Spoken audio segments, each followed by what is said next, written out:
नमस्कार बच्चों। आज हम अपनी हिंदी की पुस्तक वीणा की सबसे पहली कविता चिड़िया का गीत उसको साथ में मिलके गुनगुनाएंगे। तो हमारी कविता कुछ इस प्रकार है। सबसे पहले मेरे घर का अंडे जैसा था आकार, तब मैं यही समझती थी बस इतना सा ही है संसार। फिर मेरा घर बना घोंसला सूखे तिनकों से तैयार, तब मैं यही समझती थी बस इतना सा ही है संसार। फिर मैं निकल गई शाखों पर हरी भरी थी जो सुकुमार, तब मैं यही समझती थी बस इतना सा ही है संसार। आखिर जब मैं आसमान में उड़ी दूर तक पंख पसार, तभी समझ में मेरी आया बहुत बड़ा है ये संसार। तो बच्चों, आपको ये कविता कैसी लगी? और इस कविता से हमें ये सीख मिलती है, इस कविता का सारांश ये है कि जैसे कि वो चिड़िया पहले अंडे में थी, तब उसने सोचा कि ये जितना अंडा है उतना ही उसका संसार है। फिर जैसे बड़ी हुई, वह घोंसले में रहने लगी, तब उसने सोचा कि ये घोंसला ही मेरा संसार है। फिर वो थोड़ी और बड़ी होके शाखाओं पे बैठने लगी, पेड़ पर घूमने लगी, तो जो पेड़ था वो ही उसका संसार बन गया। लेकिन जब उसने अपनी पहली उड़ान भरी, आसमान में पंख फैलाकर वो जब उड़ी, उसने पेड़, झरने, नदियाँ और सारे पक्षी, जानवर, इंसान, उसने बहुत कुछ देखा। तब उसने सोचा कि नहीं, संसार उतना नहीं है जितना मैं सोच रही थी, संसार तो बहुत बड़ा है। ऐसे ही जैसे जैसे हम भी बड़े होते हैं, हमारा जीवन आगे बढ़ता है, हम अलग अलग अनुभव अपने जीवन में करते हैं और अनुभव से ही हमारे ज्ञान में वृद्धि होती है। चलिए अब आगे की एक्सरसाइज देख लेते हैं। तो पहला पॉइंट है हमारा बातचीत के लिए। पहला प्रश्न जो है हमसे पूछा गया है कि पशु पक्षियों के लिए घर आवश्यक है या नहीं, कारण भी बताइए। बिल्कुल आवश्यक है, पशु पक्षियों के लिए भी आवश्यक है, इंसानों के लिए भी आवश्यक है। क्यों आवश्यक है? क्योंकि घर में हम सुरक्षित महसूस करते हैं। जब घर ही नहीं होगा तो हम कहाँ आराम करेंगे, कहाँ खाना पीना खाएंगे, है ना? हम भी तो घर में अपने सुरक्षित महसूस करते हैं, ऐसे ही जानवर, पक्षी भी अपने घर में, अपने घोंसले में सुरक्षित महसूस करते हैं। अगला है, आपके परिवार के सदस्य घर से बाहर क्यों जाते हैं? जैसे चिड़िया अपने बच्चों के लिए खाना ढूंढने के लिए वो घोंसले से दूर जाती है, उनके लिए खाना जुटाती है और अपने छोटे छोटे बच्चों को खाना खिलाती है। ऐसे ही हमारे माँ बाप भी घर से बाहर जाते हैं, हमारे लिए पैसा कमाते हैं और हमारी सारी ज़रूरतों को पूरा करते हैं। कोई घर से बाहर पढ़ाई करने जाता है, कोई अलग अलग कामों से जाते हैं ना। तो घर से बाहर हम पढ़ने के लिए, पैसा कमाने के लिए, रिश्तेदारों से मिलने के लिए, है ना, इन कामों के लिए घर से बाहर जाते हैं। अगला है, जब परिवार के सदस्य बाहर जाते हैं या बाहर से आते हैं तो आपको कैसा लगता है?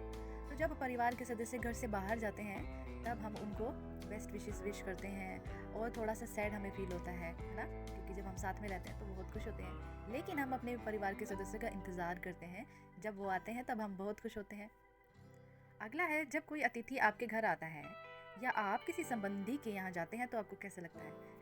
अब जैसे आपकी छुट्टियाँ होंगी, तब आप अपने मामा के घर या मौसी के घर या किसी भी रिश्तेदार के घर जाओगे तो आपको वहाँ जाने की उत्सुकता होगी ना, एक्साइटमेंट होती है कि अरे हम तो अपने मामा के घर जा रहे हैं। और जब आपके घर भी कोई आना होता है, कोई आपके रिश्तेदार आने होते हैं, तो हम बहुत खुश होते हैं, उनके लिए अलग अलग प्रकार के भोजन पकाते हैं और बहुत खुश होते हैं उनसे बातचीत करके, उनसे मिलके।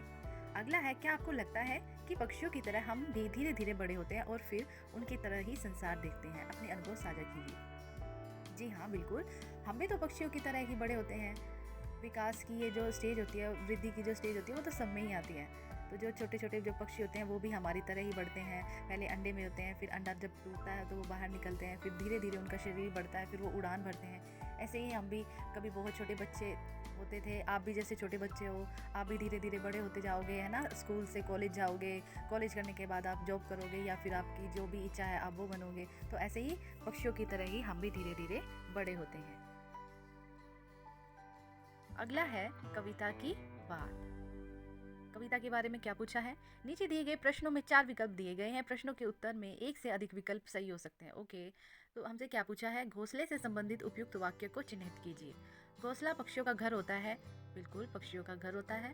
घोंसला सूखे तिनकों से बनाया जाता है। एकदम सही, सूखे तिनकों से घोंसला बनाते हैं पक्षी। पक्षियों का घोंसला केवल पेड़ों पर होता है। ऐसा तो नहीं है, कुछ पक्षियों का घोंसला तो खंडहरों में, घर में, है ना, देखा है ना आपने, कबूतर बनाता है घर में, जो खाली जगह होती है जैसे अलमारी के ऊपर, कुछ चिड़िया होती हैं वो हमारे घरों के रोशनदान में अपने घोंसले बना लेती है। तो ऐसा नहीं है कि सिर्फ पेड़ों पर ही घोंसला बनाते हैं, ये जो वाक्य है वो गलत है। कुछ पक्षियों का घोंसला हमारे घरों में भी होता है, बिल्कुल कुछ पक्षियों का घोंसला हमारे घरों में भी होता है। अगला है, कविता में अंडे जैसा था आकार का प्रयोग निम्नलिखित में से किसके लिए किया गया है। तो अंडे जैसा था आकार, तो वो अपने संसार के बारे में बात कर रही थी ना, कि उसका संसार जो है वो सिर्फ अंडे के आकार जितना ही उसको लग रहा था। तो ये इसका सही आंसर होगा। अगला है, तब मैं यही समझती थी बस इतना सा ही है संसार। इन पंक्तियों में इतना सा का क्या अर्थ है। तो इतना सा हम प्रयोग करते हैं जो बहुत कम मात्रा में चीज़ हो, बिल्कुल छोटा सा, थोड़ा सा, है ना, तो एकदम बहुत छोटा, ये है इसका सही उत्तर। अगला जो प्रश्न है, नीचे दी गई कविता की पंक्तियों का मिलान उसके नीचे दी गई उपयुक्त पंक्तियों से कीजिए। ठीक है, हम देखते हैं क्या है। फिर मेरा घर बना घोंसला, सूखे तिनकों से तैयार, तब मैं यही समझती थी बस इतना सा ही है संसार। आखिर जब मैं आसमान में उड़ी दूर तक पंख पसार, तभी समझ में मेरी आया बहुत बड़ा है ये संसार। फिर मैं निकल गई शाखों पर, हरी भरी थी जो सुकुमार, तब मैं यही समझती थी बस इतना सा ही है संसार। सबसे पहले मेरे घर का अंडे जैसा था आकार, तब मैं यही समझती थी बस इतना सा ही है संसार। तो ये एक्सरसाइज भी हमारी कंप्लीट हो गई है। अब आगे चलते हैं, सोचिए और लिखिए। चिड़िया को यह संसार कब छोटा लगा। चिड़िया को यह संसार कब छोटा लगा, जब वो अंडे में थी, जब वो घोंसले में थी, जब वो शाखा पर थी। खुले आकाश में उड़ते समय चिड़िया ने क्या क्या देखा होगा जिससे उसे लगा कि संसार बहुत बड़ा है। तो आप कल्पना कर सकते हैं, जब वो आसमान में उड़ रही थी तब उसने क्या क्या देखा होगा। उसने पक्षी देखे होंगे, जानवर देखे होंगे, नदियाँ, पहाड़, झरने, झील, है ना, बहुत सारी चीज़ें उसने अपने आसपास देखी होगी। तब जाके उसको ऐसा महसूस हुआ कि नहीं, संसार तो सच में बहुत बड़ा है। अगला है, प्रायः सुबह शाम पक्षियों की चहचहाहट सुनाई देती है, ऐसा क्यों होता है। तो जैसे कि हमारी अपनी भाषा है एक दूसरे से संपर्क करने की, ऐसे ही पक्षियों की भी भाषा है, पक्षी चहचहाते हैं। तो आपस में उनका जो संपर्क होता है उसको बनाने के लिए भी वो चहचहाते हैं सुबह शाम, ठीक है। और अपने जो साथी होते हैं उनको बताने के लिए कि हम सभी एक जगह पर जहाँ एकत्रित हैं, उसकी आवाज़ सुन के, चहचहाहट की आवाज़ सुन के जो उनके और भी साथी होते हैं वो भी उनके पास वहाँ आ जाते हैं। तो चहचहाना पक्षियों के लिए संपर्क बनाने का एक माध्यम होता है, ठीक है। अब अगला है, समझ और अनुभव। जब कोई शिशु चिड़िया घोंसले से बाहर आती है तो उसे लगता है कि संसार बहुत बड़ा है। क्या आपको भी घर से बाहर निकलते समय ऐसा ही अनुभव होता है, और क्यों। हाँ, क्योंकि जब हम छोटे थे तब हम घर में ही रहते थे, मम्मी पापा के पास में रहते थे, जहाँ वो लेकर जाते थे वहीं जाते थे। फिर धीरे धीरे आप भी जैसे बड़े हुए, स्कूल आए, आप और भी बहुत सारे बच्चों से मिले, आप और बड़े होगे तो कॉलेज जाओगे और आगे बढ़ोगे, जॉब करोगे, तो आपको धीरे धीरे धीरे जैसे आपकी एज बढ़ेगी आपको अलग अलग अनुभव प्राप्त होंगे, अलग अलग इंसानों से आप मिलोगे, तब आप देखोगे कि संसार बहुत बड़ा है, ठीक है। अगला है, एक शिशु पक्षी की तरह आप भी धीरे धीरे बड़े हो रहे हैं। अब तक आप में भी कई परिवर्तन आए हैं। नीचे दिए गए शीर्षकों के अनुसार अपने अंदर आए परिवर्तनों को लिखिए, ठीक है। क्या क्या परिवर्तन है। शारीरिक परिवर्तन, शारीरिक यानी कि आपकी बॉडी में, आपके शरीर में क्या क्या परिवर्तन आए हैं। आप जब छोटे थे, जब आप 1 महीने के थे, फिर आप 2 महीने के हुए, 3 महीने के हुए, 5 साल के हुए, 6 साल के हुए, तो अब धीरे धीरे आप में क्या परिवर्तन आया। आपका सिर बड़ा हुआ, है ना, आपके हाथ पैर भी बड़े हुए, आपकी जो बॉडी है वो भी धीरे धीरे बढ़ने लगी, तो आपके अंदर ये शारीरिक परिवर्तन आए। रुचि यानी इंटरेस्ट में परिवर्तन, आपके अलग अलग इंटरेस्ट होंगे। बचपन में आप कुछ और खेलना पसंद करते थे, अब आप कुछ और खेलना पसंद करते होंगे, या बचपन में आपको जो खाना पसंद होगा वो आप पसंद नहीं होगा। तो ऐसे रुचियों में, इंटरेस्ट में भी चेंजेस आते रहते हैं। फिर है समझ में परिवर्तन, जो पहले चीज़ें आप नहीं समझ पाते थे वो आप समझ पाते होंगे। खान पान, चित्रकारी, खेल, संगीत, पढ़ना लिखना, नृत्य, ये सारी चीज़ें हैं, और इन सब में धीरे धीरे हर एक इंसान में परिवर्तन आता ही है। आप लिख सकते हैं, आपकी जो अनुभूति है वो आप साझा कर सकते हैं। अगला है, पहले चिड़िया को लगता था कि यह संसार बहुत छोटा है, परंतु सच्चाई कुछ और ही थी। उस समय आपको कैसा लगा जब आपने इनमें से किसी एक को पहली बार देखा। अगर आप देख सकते हैं कि यहाँ पे बहुत सारे ऑप्शन है, जैसे कि रेलगाड़ी, मेट्रो, मॉल, समुद्र, पहाड़ी, वायुयान, जलयान, तो बहुत सारी चीज़ें हैं यहाँ पे। आपने इनमें से क्या सबसे पहले देखा था जिसका अनुभव आपको याद है। जैसे कि अगर आपको याद हो कि सबसे पहले आपने मेट्रो रेल में जब यात्रा की ट्रेन में, तब आपको कैसा लगा था। या किसी को याद होगा, मॉल की याद होगी उसको कि जब वो पहली बार मॉल गया था उसको कैसा लगा। तो आप इनमें से किसी भी एक जो है पॉइंट को लेकर आप अपने अनुभव साझा कर सकते हैं। अगला है, चित्रों की भाषा। नीचे दिए गए चित्रों को ध्यान से देखिए। चित्र से मेल खाती कविता की कुछ पंक्तियाँ उदाहरण के रूप में दी गई हैं। आप कविता की उपयुक्त पंक्तियों में से रिक्त स्थानों की पूर्ति कीजिए। ठीक है, यहाँ पर जो चिड़िया है वो क्या कर रही है, आसमान में पंख फैलाकर उड़ रही है। उसी से संबंधित यह पंक्ति भी लिखी हुई है। आखिर जब मैं आसमान में उड़ी दूर तक पंख पसार, तभी समझ में मेरी आया बहुत बड़ा है ये संसार। ऐसे ही यहाँ पर ये चिड़िया जो है वो घोंसले के अंदर है ना। अब यहाँ पर आप क्या पंक्तियाँ लिख सकते हो, सूखे तिनकों से बना, लिख सकते हो ना, बना घोंसला। यहाँ पे आपकी पंक्तियाँ लिखी हुई हैं। ये यहाँ पर ये है ना, ये वाली पिक्चर वहाँ पे दी गई है ना, ये वाली, तो आप लिख सकते हो ना। फिर मेरा घर बना घोंसला, सूखे तिनकों से तैयार, तब मैं यही समझती थी बस इतना सा ही है संसार। ठीक है, यहाँ पर आप इन पंक्तियों को लिख देना। अगला है अनुमान और कल्पना। ठीक है, हम यहाँ पर इमेजिनेशन करेंगे और अपना अनुमान लगाएंगे। क्या पूछा है हमसे, कविता की पंक्ति है, आखिर जब मैं आसमान में उड़ी दूर तक पंख पसार, चिड़िया ने अंततः इतनी दूर तक उड़ान क्यों भरी। इतनी दूर तक क्यों उड़ान भरी होगी, क्यों? क्योंकि वो बहुत खुश थी, वो बहुत उत्साहित थी और साथ ही साथ वो एकदम सरप्राइज हो गई थी कि मैंने जो सोचा था कि जितना छोटा संसार मेरा पहले था, कि मैं पहले अंडे को ही संसार समझ बैठी, फिर उसके बाद घोंसले को संसार समझ बैठी, फिर शाखा को, लेकिन वह सब तो गलत था। असली संसार तो यह है जब मैं आसमान में उड़ान भर के उड़ रही हूँ और अलग अलग चीज़ों को, अलग अलग पक्षियों को उसने देखा और बहुत इसको खुशी की अनुभूति हुई होगी, इसलिए उसने लंबी उड़ान भरी। अगला है, पक्षी खुले आकाश में बहुत दूर तक उड़ते हैं। लंबी दूरी, हजारों पेड़ों और सैकड़ों घोंसलों के बीच पक्षी अपना घोंसला कैसे ढूंढते होंगे। पक्षी जो होते हैं ना, वो संकेत जो है चुन लेते हैं, जैसे आसपास के पेड़, ठीक है, आसपास के जो है क्षेत्र हो गया, जैसे बिल्डिंग हो गई, घर हो गई, तो वो उस सब चीज़ों को याद रखते हैं। पक्षियों की स्मृति जो होती है, वो मेमोरी पावर जो होती है उनकी बहुत ज़्यादा स्ट्रॉन्ग होती है। एक उनकी स्थानिक जो है याद रखने की जो क्षमता होती है, स्थान याद रखने की, वो बहुत ज़्यादा अच्छी होती है। और पक्षियों की दृष्टि भी बहुत तेज होती है, वो दूर दूर से ही छोटी छोटी चीज़ों को देख लेते हैं, जिसकी वजह से वो अपने घोंसलों को ढूंढ लेते हैं। और हाँ, गंध यानी कि स्मेल से भी, वो जो उनका घोंसला होता है ना, उसकी अलग ही गंध होती है, जिसको वो सूंघ के अपने घोंसले को ढूंढ लेते हैं, है ना। कितनी ये एकदम सरप्राइज करने वाली बात है। बहुत अच्छा प्रश्न। अगला है, पक्षियों ने आकाश में उड़कर जाना कि संसार बहुत बड़ा है। बिल्कुल, हमारे पूर्वजों को यह बात कैसे पता चली होगी। हमारे पूर्वज यानी कि हमारे दादाजी या दादाजी के जो पिता होंगे, यानी कि हमारे परदादाजी, तो ये हमारे पूर्वज हो गए। ठीक है, तो उन्होंने कैसे जाना होगा दुनिया कैसे इतनी बड़ी कैसे है। उन्होंने भी बहुत जगह ट्रैवल किया होगा, है ना, कभी काम से, कभी घूमने के लिए। उन्होंने अखबार पढ़े होंगे जिसमें कि अलग अलग जगहों का जिक्र होता है। तो इस तरीके से हमें पता लगता है कि ये दुनिया कितनी बड़ी है। पढ़ाई करने से भी पता लगता है ना, हम अपने देश के बारे में पढ़ते हैं, विदेशों के बारे में पढ़ते हैं, दुनिया के बारे में पढ़ते हैं, तो इस प्रकार हमें पता लगता है कि दुनिया बहुत बड़ी है। अगला है, जब आप कहीं बाहर जाते हैं तो घर के बड़े बूढ़े आपको निर्देश देकर भेजते हैं। क्या पक्षियों के माता पिता भी उन्हें उड़ने के पूर्व कुछ निर्देश देते होंगे? यदि हाँ, तो वे निर्देश क्या क्या हो सकते हैं? बिल्कुल, हमारे बड़े बूढ़े या हमारे माता पिता हमें बाहर जाते समय बोलते हैं कि ध्यान से जाना, सावधानी से चलना, रोड अच्छे से क्रॉस करना, दाएं बाएं देखकर तभी आगे बढ़ना, ठीक है, एकदम साइड में रोड के चलना। तो इस प्रकार हमें निर्देश देते हैं हमारे घर वाले। ऐसे ही जो पक्षी होते हैं ना, उनके जो बच्चे होते हैं वो उनको उड़ान भरने से पहले उनको उड़ना सिखाते हैं, है ना। निर्देश, उनकी भाषा तो हमें पता नहीं है, लेकिन वो फिर भी अपने बच्चों को अच्छे से उड़ना सिखाते हैं, उनकी प्रैक्टिस कराते हैं, और धीरे धीरे जब वो उड़ना सीख जाते हैं तो वो उनको आज़ाद छोड़ देते हैं कि अब आप अपने संसार में खुश रहो। अब अगला है कल्पना की उड़ान। अब अगली एक्सरसाइज है हमारी आकार प्रकार। कविता में अंडे जैसा था आकार का उल्लेख है। नीचे दिए गए कुछ चित्रों को देखिए और उनके नाम लिखिए। ठीक है, तो सबसे पहला चित्र है हमारे पास ये वृत्त। ठीक है, वृत्त है ये, यहाँ पे आप लिख देंगे वृत्त। अगला है हमारे पास ये इसकी चारों भुजाएं बराबर है ना, तो इसको हम क्या कहेंगे? वर्ग। क्या कहेंगे? वर्ग। इसकी आमने सामने की भुजा बराबर है, तो ये कौन सा आकृति होगी? हमारी आयत। इसकी तीनों भुजाएं आपस में बराबर है और ये 3 भुजाएं वाला है, तो इसको हम कहेंगे त्रिभुज। ठीक है, अगला है हमारे पास भाषा की बात। फिर मैं निकल गई शाखों पर, हरी भरी थी जो सुकुमार। कविता की इस पंक्ति में सुकुमार शब्द आया है, यह सु और कुमार के मेल से बना है, जिसका अर्थ है कोमल या कोमल अंगों वाला। आप भी इसी तरह कुछ नए शब्द बनाइए और उनके अर्थ लिखिए। तो हमें ये कुछ शब्द दिए गए हैं।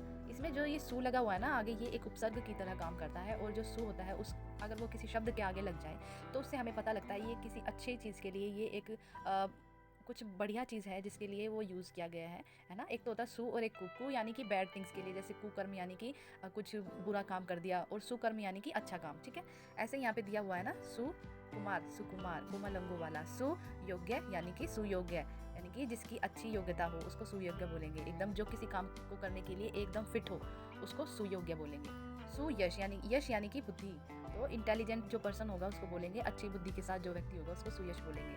अब है हमारा सुकर्म, सु प्लस कर्म, सुकर्म यानी कि अच्छे कर्म। सुवास, वास यानी कि किसी भी जगह पे वास करना, ठहरना, रुकना।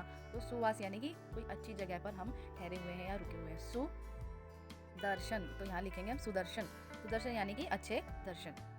अब अगला प्रश्न हमसे पूछा है कि नीचे दिए गए वाक्यों में कुछ रिक्त स्थान है और कुछ शब्द रेखांकित किए गए हैं, उन शब्दों में से वाक्यों को पूरा कीजिए और जो रेखांकित शब्दों के विपरीत अर्थ रखते हैं। ठीक है, तो विपरीत यानी कि ऑपोजिट है ना, जैसे कि रात दिन।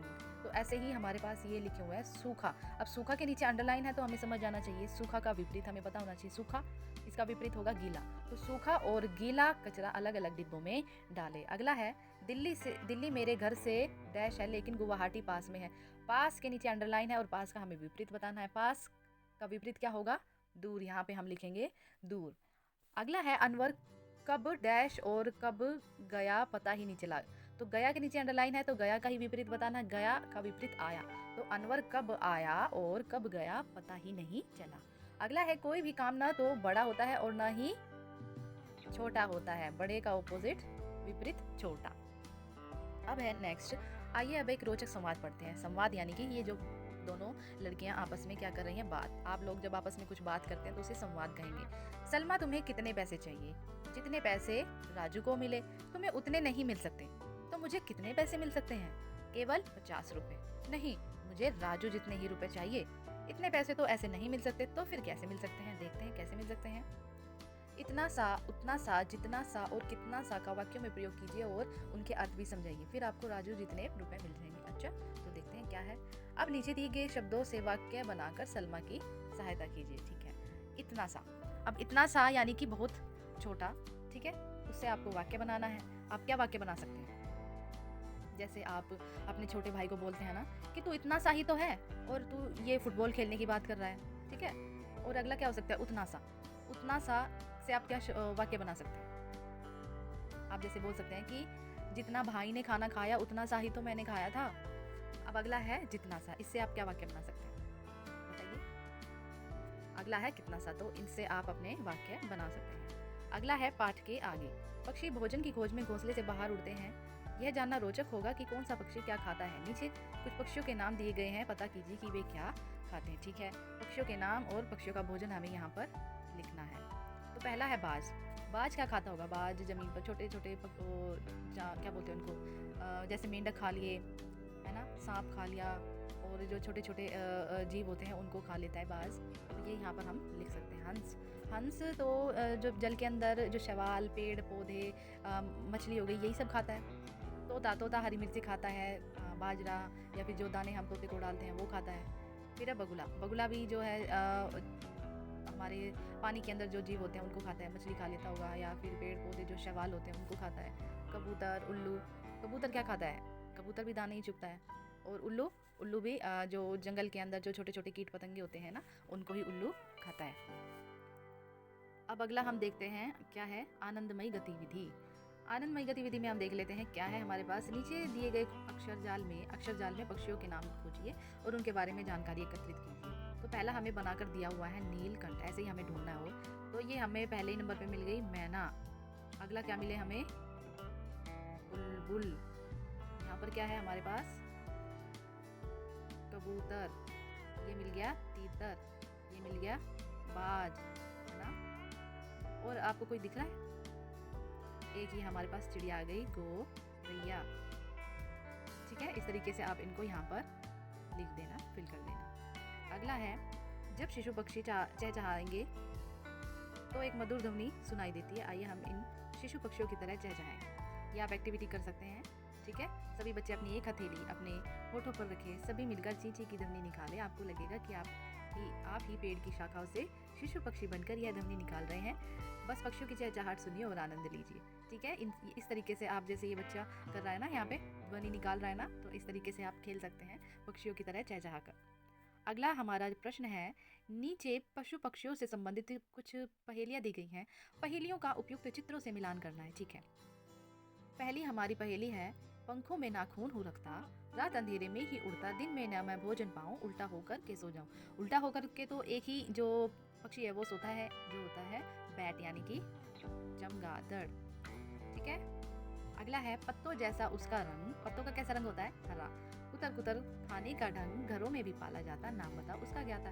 तो ये हो गया हमारा पोपट यानी कि तोता। नीड़ नहीं वह कभी बनाती। नीड़ का अर्थ होता है घोंसला। बागों की रानी कहलाती, काला रंग है उसका भैया, सबके दिल को खूब लुभाती यानी कि हमारी कोयल।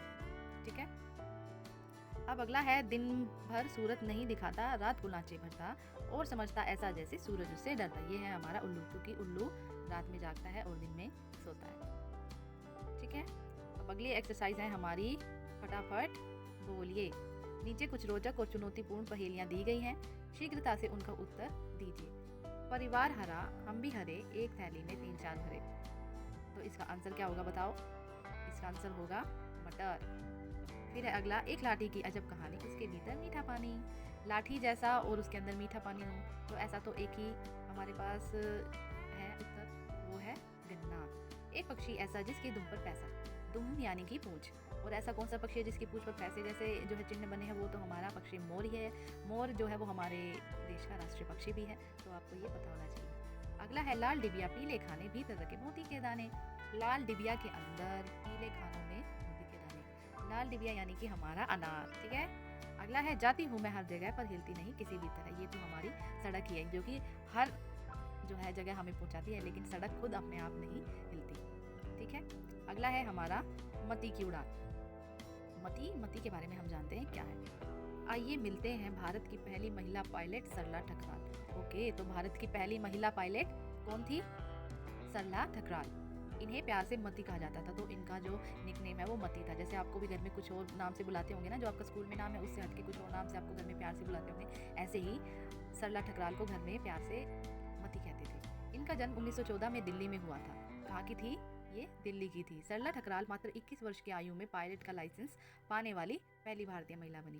तो मात्र 21 वर्ष की आयु में ही इन्होंने पायलट का लाइसेंस पा लिया था। उन्होंने सन 1936 में पहली बार लाहौर में जिप्सी मोथ नाम का 2 सीट वाला विमान अकेले उड़ाया था। है ना, कितने गर्व की बात कि उन्होंने 2 सीट वाला मोथ जो जिप्सी होती है उसको विमान को इन्होंने अकेले ही उड़ाया था। वे साड़ी पहनकर विमान उड़ाने वाली पहली महिला थी। वैसे तो जो पायलट होती हैं उनकी अपनी अलग से ड्रेस होती है, अलग से उनकी वर्दी होती है, लेकिन इन्होंने साड़ी में ही विमान उड़ाया। उन्होंने वायुयान का लाइसेंस प्राप्त करने के लिए 1000 घंटे की उड़ान का कठिन अभ्यास किया। तो जो पायलट होते हैं ना, उनको अपनी जो है पूरी करनी होती हैं, कुछ घंटे उनको दिए जाते हैं कि इतने घंटे आपको पूरे करने होंगे, उड़ान भरनी होगी, उसके बाद ही आपको पायलट का लाइसेंस मिलेगा। तो उन्होंने 1000 घंटे की उड़ान उन्होंने भरी। ठीक है। तो ये सारा जो चैप्टर है वो हमारा अच्छे से कंप्लीट हो गया है, और आशा करती हूँ कि आपको अच्छे से समझ में भी आया होगा, और आप कविता को याद करेंगे और बहुत अच्छे से इसको गाकर अपने घर पे भी सुनाएंगे। तो मैं आशा करती हूँ कि आप सभी को बहुत अच्छे से समझ आया होगा, और आप इसी तरह NCERT योर NCERT पाठशाला को फॉलो करते रहेंगे, और आपको इसी तरीके से अच्छा कंटेंट, आपकी पढ़ाई अच्छे से इस तरीके से होती रहेगी। आप सभी का बहुत बहुत धन्यवाद।